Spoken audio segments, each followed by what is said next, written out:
জয় গুরু পরম দয়াল আমার, তোমার শ্রীচরণে জানাই ভূমিষ্ঠ প্রণাম। আর আপনাদের প্রতি প্রত্যেককে জানাই রানন্দিত জয় গুরু। আজকে আমি আলোচনা করব আমাদের বর্তমান আচার্যদেব কি এমন বললেন, কি এমন বিধান দিলেন যে কাজটি করলে আমাদের যেমন আমরা তাবিজ কবজ নিই যাতে আমাদের কোনো বিপদ না আসে, আমাদের কেউ ক্ষতি করতে না পারে, তেমনি এক রক্ষা কবচের কথা বললেন বর্তমান আচার্যদেব। কি সেই রক্ষা কবচ, কি দিলেন, রক্ষা কবচে কি আছে? এই লাইন প্রার্থনায় মৃত্যুর থেকে বড় বিপদ থেকে উদ্ধার হবেন। শুধু শুনুন আর বিপদের দিনে বারবার বলুন কি কথা বলতে হবে, যে কথা আমাদের রক্ষা কবচের মতো কাজ করবে। চলুন শুনে নিই। অবশ্যই ভিডিওটি নিজে শুনবেন এবং অপরকে শোনার জন্য আগ্রহ করবেন, অপরকে শোনানোর চেষ্টা করবেন, মানে শেয়ার করে দেবেন। পরিস্থিতির চাপে পড়ে কখনো কোনো অজ্ঞানতার কারণে অনেক সময় এমন কিছু অবাঞ্ছিত সম্পর্ক তৈরি হয়ে থাকে, আর তখনই আমাদের একজন সঠিক পথ প্রদর্শকের প্রয়োজন হয়, যিনি জীবন পথে চলতে গিয়ে আঙুল দিয়ে দেখিয়ে দেন মনের কোন ক্রন্দনে ক্লেশ জমেছে, কোথায় গ্লানি দানা বেড়ে উঠেছে, আর কীভাবেই বা তার উদ্ঘাটন সম্ভব। আর তিনি আধার পথের যাত্রীর সম্মুখে থেকে আলোর দিশারি হয়ে সঠিক গন্তব্যে পৌঁছে দেন। তাহলে আমরা কেউ জানি না আমাদের মনের কোথায়, কোন জায়গায় গ্লানি ক্লেশ বেঁধেছে, মানে দেহে মনের কোন ক্রন্দনে, কোন কোণায় ক্লেশ জমেছে, আমরা কিন্তু কেউ জানি না। কিন্তু সেটা জানেন কে? একদম আমাদের ঠাকুর জানেন আমাদের মনে কোথায় ক্রন্দনের ক্লেশ জমেছে, কোথায় গ্লানি দানা বেঁধেছে। আমরা জানি? আমরা জানি না। এমনকি আমরা এও জানি না আমরা কোথা থেকে এসেছি। কেউ কি পূর্বজন্মের কথা বলতে পারবে? এমন কেউ আছে যে বলতে পারবে পূর্বজন্মে আমি কি ছিলাম? কেউ পারবে না। তেমনই আমি যখন জানি না আমি কোথা থেকে এসেছি, আমি কার জন্য এসেছি, কি করতে এসেছি, আমি এসেছি ঠাকুরকে ভালোবাসতে, ঠাকুরের হয়ে থাকতে, কিন্তু সেটা তো আমরা করি না। নানান রকম কূটবুদ্ধি আমাদের মাথার মধ্যে ঘুরপাক খায়। কার ক্ষতি করব, কার ক্ষতিতে আমার আনন্দ হবে, এমনটাই মনে হয়। কিন্তু আমি কখনো ভাবি না আমি কে, আমি কোথা থেকে এসেছি, আমার মনে কোথায় গ্লানি আছে, এটা আমরা কখনোই ভাবি না। আসামের গৌহাটি থেকে এসেছেন এক মা। আচার্যদেবকে দর্শন প্রণাম হয়ে গেলে নিজেকে আর সামলে উঠতে পারলেন না। সেখানে সেই মাটি অঝরে কাঁদতে লাগলেন। জানা গেল তার 22 বছর বয়সী মেয়েটির হার্টে ফুটো আছে। কখন কি হবে বলা যায় না। ডাক্তার বলেছেন অপারেশন করতে হবে। পরিবেশ কিছুক্ষণের জন্য থমথমে হয়ে পড়ে। আচার্যদেব সব শুনে সান্ত্বনা সুরে সে মাকে বললেন, তুমি এই যে কাঁদছো, তার মানে তুমি ভয় পাচ্ছ। তোমার সন্তান তোমারই চোখের জলটা দেখে ভাববে আমি বুঝি মারা যাব। তার মানে আমার হয়ে যে যুদ্ধে নামবে সে যদি আগের থেকেই হেরে যায়, কান্নাকাটি শুরু করে, তাহলে আমার মনোবলটা কোথায় গিয়ে দাঁড়াবে একবারও ভেবেছ? আমার যদি প্রতি পলে মনে হয় যে আমি মারা যাব, তাহলে আমার যেটা বাঁচার আগ্রহ সেটা কখনো থাকবে না। মরার আগেই তো তাহলে আমি মারা যাব।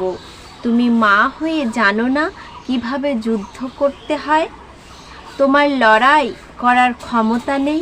তুমি যে বসে কাঁদছো, যার জন্য যুদ্ধে নেমেছো, তার কতটা ভয় সংশয় বিপদ বাড়িয়ে তুলেছ তুমি জানো?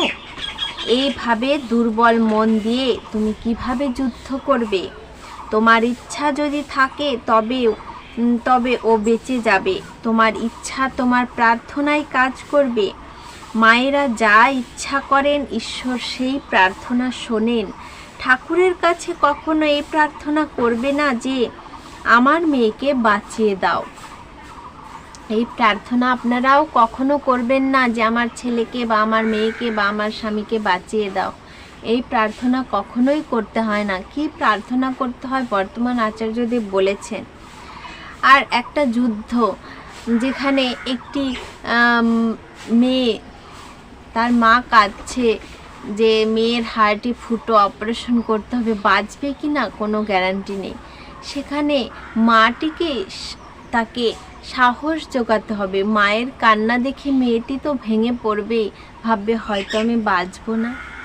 তাই বর্তমান আচার্যদেব বললেন, তুমি যদি হেরে যাও তাহলে তোমার মেয়ে তো আগে থেকেই হেরে যাবে। আর কি প্রার্থনা করতে হবে ঠাকুরের কাছে চলুন বলে দিচ্ছি। তাই মন দিয়ে প্রার্থনা করবে, ঠাকুর তোমার যা মঙ্গল তুমি তাই করো। ব্যাস, শুধু এইটুকু। এই একটা লাইন বলো, এই কথা অন্তর থেকে না নড়ে গিয়ে, তাহলে যদি অন্তর থেকে বেরিয়ে আসে তাহলে সব ঠিক হয়ে যাবে।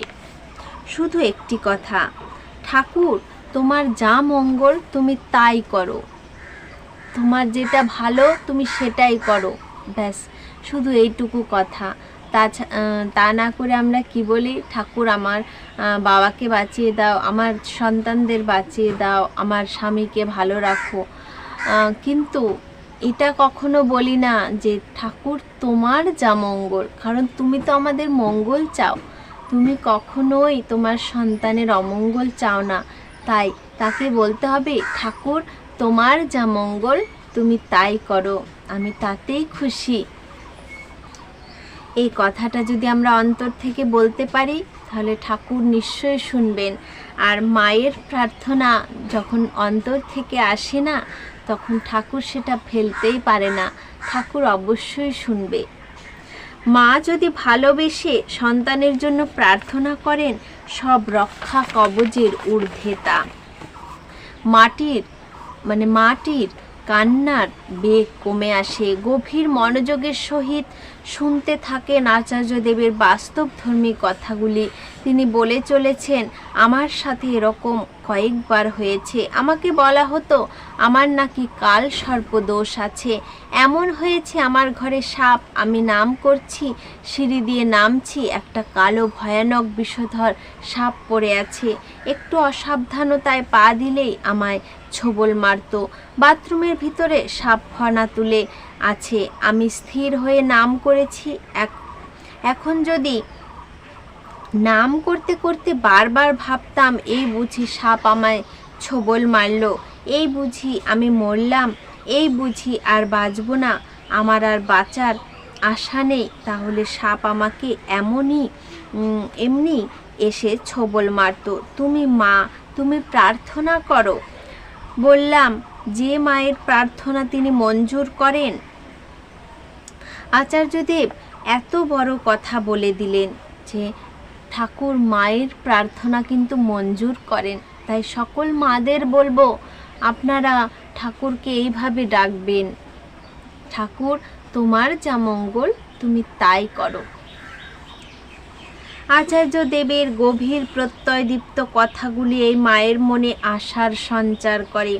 সত্যি এত সুন্দর করে বুঝিয়ে দেন আমাদের আচার্যদেব, যে এত সুন্দর করে হয়তো আমরা কোনোদিন কাউকে বোঝাতে পারবো না। এত সুন্দর করে তার মনে আশার আলোর সঞ্চার করে দিলেন। তিনি আশার আলো দেখতে পান। এতদিন যেখানে ভয়ের একমুখী ভাব ছিল, আজ সেখানে উঠে দাঁড়ানোর প্রতিজ্ঞায় বুক বাঁধেন। দুই ধার দিয়ে চোখের জল মুছছেন মাটি, যেন প্রবল প্রত্যয়ী যুদ্ধ করার সংকল্প নেন। সন্তানের মৃত্যু চিন্তা, সন্তানের জরা পর্যদস্ত এক মা নাটমণ্ডপে অবনীত মানুষের চোখের সামনে এভাবেই প্রবল প্রত্যয়ী হয়ে উঠে দাঁড়ালেন। ভেঙে পড়া এক মা মেয়েকে বাঁচাতে বদ্ধপরিকর হয়ে উঠলেন। যে মাতৃত্ব সংসারকে দ্বিধা দ্বন্দ্বময় ও অশ্রু সচল করে তুলেছিল আচার্যদেবের পূত নির্দেশনায়, সেই মাতৃত্বই হয়ে উঠল সংসারের কঠিন ভূমিতে লড়াই করার রক্ষা কবচ। এইটাই রক্ষা কবচ। আমাদের বর্তমান আচার্যদেব বলে দিলেন সেই রক্ষা কবচ। ঠাকুর তোমার যা মঙ্গল তুমি তাই করো, তাতেই আমি খুশি। এই কথাটাই কিন্তু বারবার বলতে হবে ঠাকুরকে। যখনই প্রার্থনায় বসবেন, প্রার্থনার শেষে এই কথাটি বলুন, ঠাকুর তোমার যা মঙ্গল তুমি তাই করো, আমি তাতেই খুশি। ঠাকুর জানেন আমার কিসে মঙ্গল, আমার কিসে অমঙ্গল। আমরা হয়তো ঠাকুরের কথা ভাবি না, কিন্তু ঠাকুর আমাদের কথা ঠিকই ভাবেন। ঠাকুর আমাদের অবশ্যই ভালোবাসেন। তাই ঠাকুরকে ভালোবাসলে, মন প্রাণ থেকে কিছু প্রার্থনা করলে, সেই মায়ের কথা ঠাকুর কিন্তু কিছুতেই ফেলতে পারেন না। তাই সকলকে বলবো, ঠাকুরকে ভালোবাসুন, ঠাকুরের প্রতি বিশ্বাস রাখুন, ঠাকুরের প্রতি আস্থা রাখুন। আর ভাবুন আমি কে, আমি কোথা থেকে এসেছি। ঠাকুর যদি না চাইতেন আমি এই ধরাধামে কিছুতেই আসতে পারতাম না। এই জীবনটা কত আনন্দময়, কত সুন্দর, এই জীবনটা আমি কিছুতেই পেতাম না। তাই ঠাকুরকে ভালোবাসতে হবে, ঠাকুরের হয়ে থাকতে হবে, ঠাকুরের কাজ করতে হবে, তবেই আমি ঠাকুরের হব। তাই ঠাকুরের কাজ অবশ্যই মন দিয়ে করবেন, যাতে আমি ঠাকুরের হতে পারি। আর ঠাকুরকে এই কথাটি বারবার বলুন, ঠাকুর তোমার যা মঙ্গল তুমি তাই করো। আজকের আলোচনা প্রসঙ্গ এই পর্যন্ত। সকলে ভালো থাকবেন, সুস্থ থাকবেন। জয় গুরু।